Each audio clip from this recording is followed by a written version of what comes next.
할렐루야. 하나님께서 함께 하실 평강과 은혜가 저와 여러분 가운데 함께 하시기를 주님의 이름으로 축원합니다. 영상을 통해 함께 예비하시는 그 자리에도 동일한 주님의 은혜가 흘러갈 줄 믿습니다.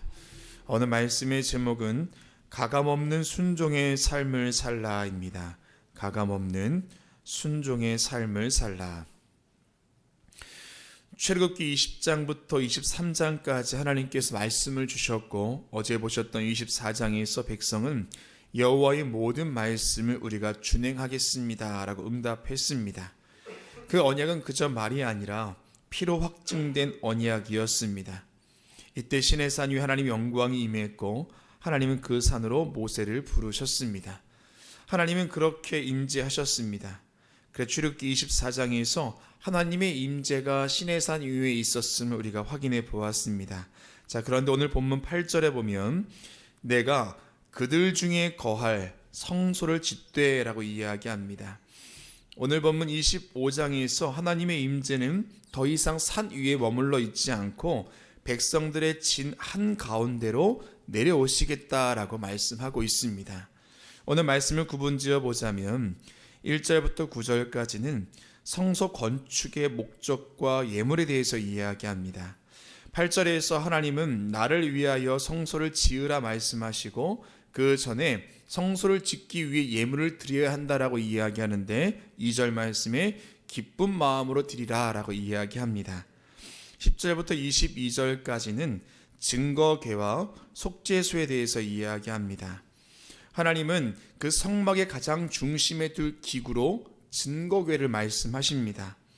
언약궤는, 증거궤는 조각목으로 만들고 또한 순금으로 싸고, 또 그 안에는 증거판, 곧 하나님 말씀을 놓아 이야기하고 있습니다. 23절부터 30절까지는 진설병상에 대해서 이야기합니다. 하나님은 성소 안에 둘 진설병상을 말씀하시는데, 진설병상 위에는 항상 떡을 두게 하시는데, 그 떡은 이스라엘 12지파를 의미하고 끊임없이 그 앞에 놓여야 하고, 하나님께서 언약 백성들의 삶과 생명을 지속적으로 돌보신다라는 의미를 갖고 있습니다. 31절부터 39절까지는 등잔대에 대해, 49절까지는 등잔대에 대해서 이야기합니다. 하나님은 성소를 밝힐 등잔대를 말씀하시는데 순금으로 만들어졌고, 성소 안에 자연광이 없었기 때문에 유일한 빛의 역할을 했을 것이라 우리가 생각할 수 있습니다.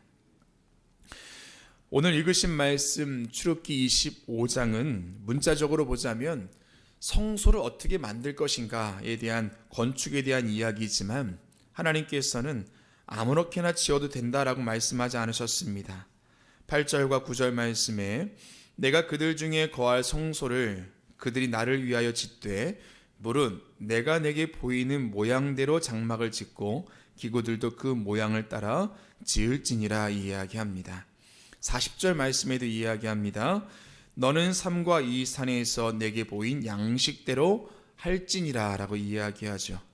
반복해서 하시는 말씀은 내가 내게 보인 모양대로 지으라 라고 이야기하는 겁니다. 오늘 말씀과 더불어서 내일 보실 성막에 대한 이야기도 하나님께서는 굉장히 구체적으로 만들 때 사용할 재료와 규격에 대해서 말씀하고 있는 것을 볼 수가 있습니다. 왜 하나님께서 이렇게 말씀하셨을까요? 각 규빅 또 각 규격과 그 재료에 따라서 주는 영적 교훈이 있겠지만 가장 중요한 것은 순종입니다. 내가 내게 보이는 모양대로 지으라라고 이야기하실 적에 하나님의 임재는요, 위치가 중요한 게 아니라, 그 크기가 중요한 게 아니라 바로 그 순종 가운데 하나님의 임재가 있음을 이야기하는 겁니다. 오늘 성소에 대한 이야기를 통해서 가감없는 온전한 순종이 저와 여러분의 삶에 얼마나 중요한가, 또한 그 순종을 통해서 하나님의 어떤 은혜가 임하는지 함께 살펴보고 기도의 제목을 얻고자 합니다. 첫 번째는 가감없는 순종은 기쁜 마음에서 시작됩니다. 가감없는 순종은 기쁜 마음에서 시작됩니다. 하나님은 성소를 짓게 하시면서 가장 먼저 예물에 대한 말씀을 하고 계십니다. 3절부터 7절까지 금과 은과 놋 등 총 12개를 쭉 나열하셨습니다. 자, 그런데 중요한 것은 2절 말씀입니다. 이스라엘 자손에게 명령하여 내게 예물을 가져오라 하고 기쁜 마음으로 내는 자가 내게 바치는 모든 것을 너희는 받을지니라. 기쁜 마음으로 내는 자가 바치는 예물이라는 겁니다. 마음의 부담이나 누군가의 이해서가 아니라 자원하는 마음으로 드리는 자가 드리는 그 예물을 받으라 이야기합니다. 그런데 이스라엘 백성들 중에는 부유한 자도 있었을 것이고 평범하거나 혹은 빈곤한 자도 있었을 겁니다.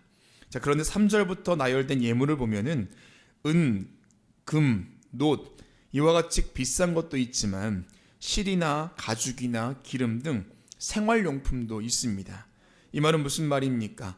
넉넉히 가진 자나 혹은 그렇지 않은 자라 할지라도 누구도 예외 없이 드릴 수 있도록 하나님께서는 받으실 예물에 대해서 이렇게 나열해 주신 겁니다. 중요한 것은 기쁜 마음으로 드려야 된다라는 거죠. 하나님께서 임재하실 그 처소, 그 성소가 세워가는 예물은 얼마나 비싸고 얼마나 귀한가, 얼마나 정확한가, 그것보다 기쁜 마음으로 드려진 예물인가, 그게 중요하다라는 것입니다. 사도 바울은 고린도 교회를 향하여서 예루살렘 교회를 돕기 위한 연보를 드려라 라고 권면하는데, 헌금을 강요나 체면의 문제가 아니라 믿음과 신뢰의 표현으로 설명합니다. 고린도후서 9장 7절 말씀에 각각 그 마음에 정한 대로 할 것이요 인색함으로나 억지로 하지 말지니 하나님은 즐겨내는 자를 사랑하시느니라 라고 이야기합니다. 예물 드림이 의무가 아니라 은혜에 대한 응답이며 기쁨으로 드려질 때 하나님의 영광과 공동체 회복이 있게 될 것임을 이야기하고 있습니다.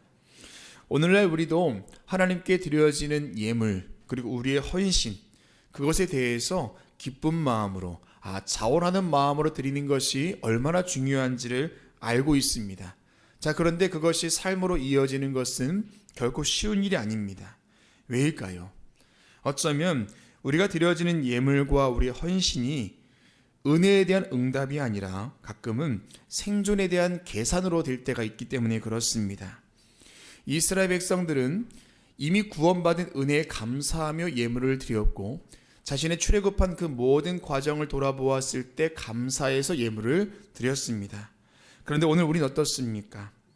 생활비, 교육비 혹은 대출 등등 먼저 우리의 생계 가운데 필요한 것을 구분지어 놓고 그 뒤에 드려지는 것이 어쩌면 우리의 자연스러운 그런 헌신의 삶이 되고 있다라는 겁니다.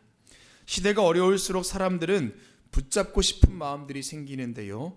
어쩌면 그런 사람들의 모습이 우리 신앙 안에도 고스란히 찾아왔기에 기쁨으로 드려진 것 자체가 우리의 삶 가운데 큰 부담이 될 때가 있다라는 것입니다. 하나님께서 예물을 말씀하신 이유는요, 이스라엘 백성들에게 어렵게 살아라 그렇게 말씀하신 것이 아닙니다. 그들의 삶 가운데 거하시기 위하여서 성소를 만들라 하셨고 또한 예물을 드리라 하셨는데, 하나님의 임재는 억지로 지어진 성소가 아니라 자원하는 마음으로, 사모하는 마음으로 하나님의 임재를 사모하는 그들에게 주어지는 하나님의 은혜라는 것입니다. 사랑 여러분, 가감없는 순종이란 상황이 넉넉하고 우리의 뭔가 여건이 여유로워서가 아니라 어떤 상황 속에서도 하나님을 신뢰하는 그 믿음 가운데 드려지는 순종의 고백인 줄로 믿습니다. 말씀 앞에서도 물러서지 않는 믿음, 그리고 기쁨을 향해서 걸어갈 수 있는 그 책임과 그 순종 가운데 하나님은 임재하시고 그 가운데 하나님의 은혜가 있는 줄로 믿습니다. 그런 마음 가지고 살아가는 저와 여러분 되시기를 주님의 이름으로 축원합니다.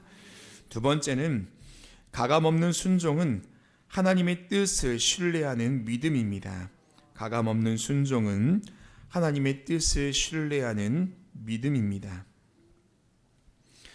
10절부터 30절까지를 보면 하나님께서 성소 안에 있는 기구를 만드는 재료와 과정을 대해서 매우 구체적으로 말씀하십니다. 증거교의 길이와 너비, 높이까지 정하시고 진설병상의 재료와 구조도 하나하나 다 지시하셨습니다. 왜 이렇게 세세하게 말씀하실까? 앞서 말씀드렸듯이 하나님께서 보시는 것은 그 과정 속에 있는 순종입니다. 성소, 성막이 보기 좋게 만드는 건축물이 아니라 하나님 말씀에 대한 신뢰가 쌓여 만들어진 믿음의 공간이기 때문에 그렇습니다. 특별히 하나님은 증거궤와 진설병상을 모두 조각목으로 만들어라 라고 이야기합니다. 조각목은 원어로 시딤입니다. 광야 지역에 자라는 아카시아 나무인데요, 광야에서 흔히 볼 수 있는 나무이고 크기는 크지 않지만 매우 단단해서 벌레와 부패에 강하고 물과 비가 거의 없는 광야 환경에서도 생존하는 나무입니다.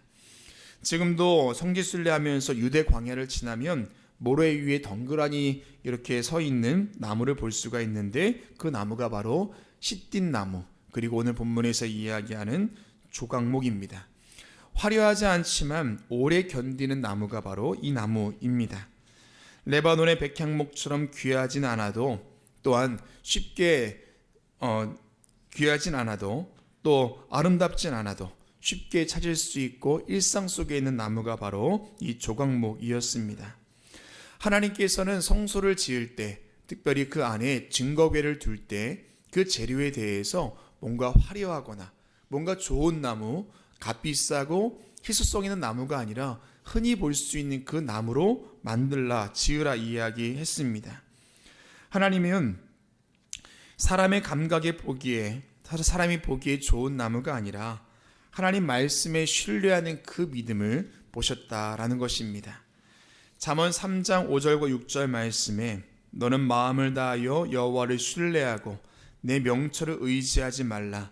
너는 범사의 그를 인정하라. 그리하면 내 길을 지도하시리라 라고 이야기합니다. 마음을 다하여 여호와를 신뢰하라.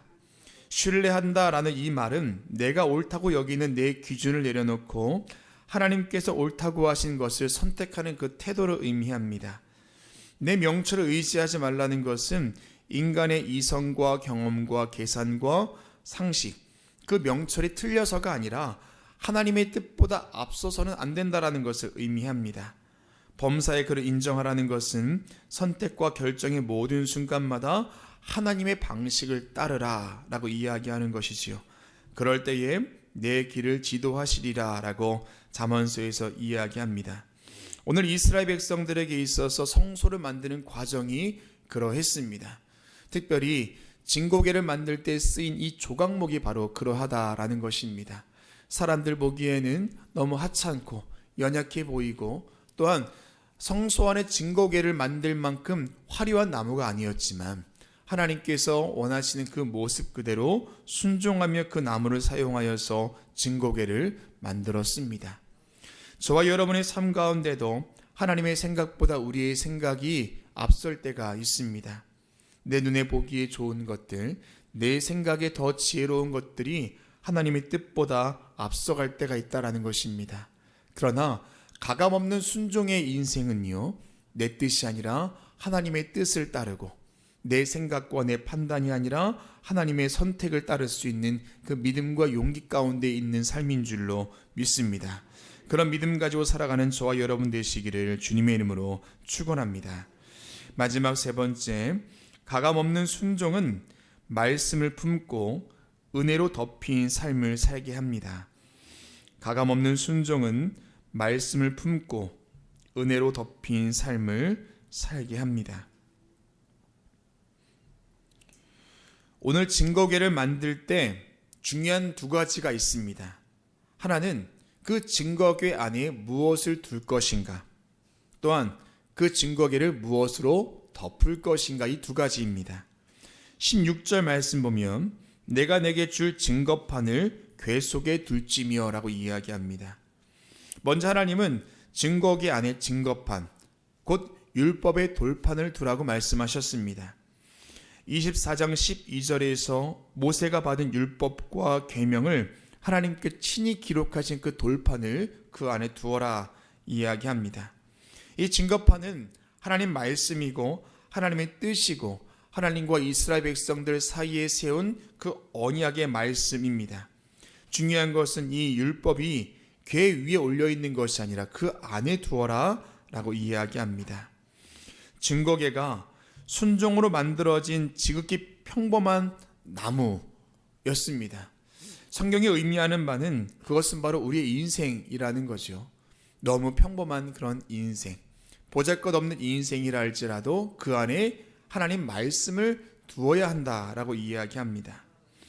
말씀을 우리의 삶에 품고 살아야 한다라는 영적인 교훈을 우리에게 주고 있습니다. 고린도후서에 보면은 우리의 인간을 질그릇에 비유합니다. 쉽게 깨질 수 있는 그릇인데요, 우리가 이 보배를 질그릇에 가졌으니 이는 심히 큰 능력은 하나님께 있고 우리에게 있지 아니함을 알게 하려 함이라 라고 이야기합니다. 비록 우리의 인생이 질그릇처럼 깨지기 쉬운 그릇이라 할지라도 그 안에 보배이신 예수 그리스도께서 계실 때 그 그릇은 그냥 깨지기 쉬운 질그릇이 아니라 그 그릇 자체의 가치가 바뀐다라는 겁니다.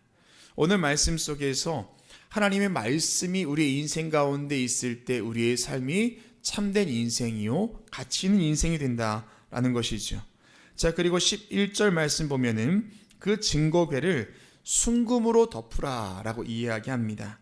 안에도 덮고 밖에도 덮으라라고 이야기하고 있습니다.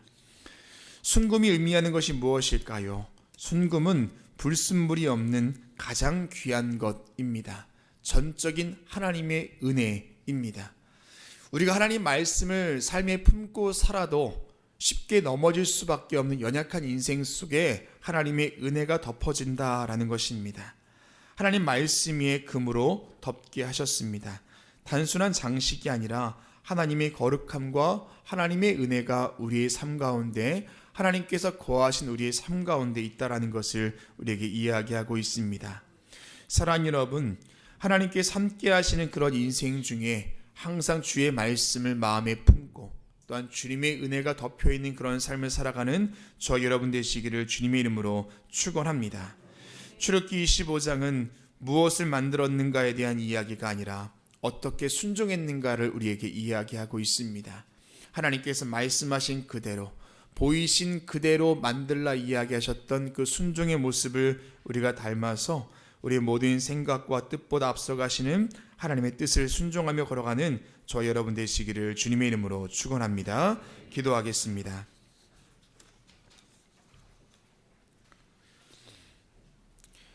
오늘 이 새벽에 우리를 깨워주시고 주님 전으로 우리의 발걸음을 옮기게 하신 주님 감사를 드립니다. 순종하며 사는 것이 결코 쉽지 않은 이 시대 가운데 오늘 하나님 말씀하셨던 그 가감없는 그 순종의 모습을 보이며 살아갈 수 있는 우리가 될 수 있도록 인도하여 주시옵소서. 내 눈에 보기에 좋은 것이 아니라 하나님께서 보실 때 좋은 것을 선택할 수 있도록 도와주시옵시고, 항상 주님의 은혜 가운데 머물며 하나님의 임재를 사모하며 살아갈 수 있는 우리가 될 수 있도록 주여 함께하여 주시옵소서. 오늘 주님 전에 나올 때 귀한 예물 드린 손길이 있습니다. 주님 받아주시고 써내려간 기도의 제목 위에 기름 부어 주시사 하늘에 속한 복과 땅에 속한 복으로 함께하여 주시옵소서.